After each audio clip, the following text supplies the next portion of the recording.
to support women and their families to meet their dreams here.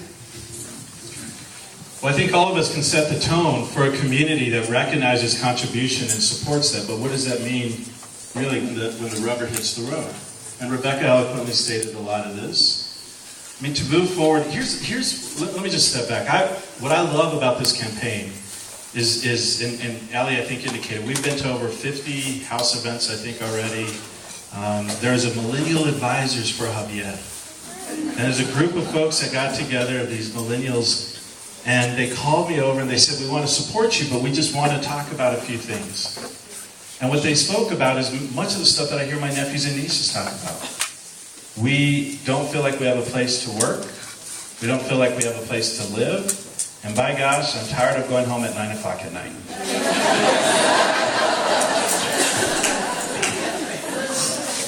So I think what we have to do is dare to grow young in our community.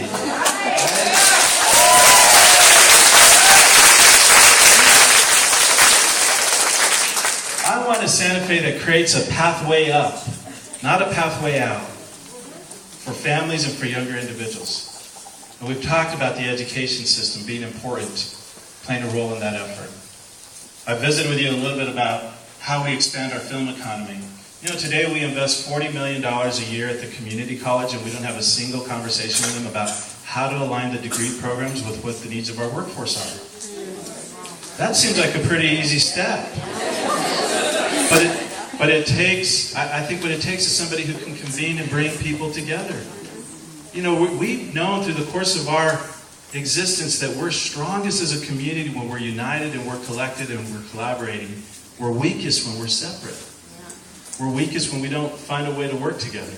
So I would work with the community college to align their degree programs to make sure that the individuals in our community that are getting their degrees or their certificates are being mapped straight into a job. A job that pays good wages. A job that creates upward mobility for our families. Or mobility just in general. Right? So that our kids have an opportunity to raise their families. But here's reality.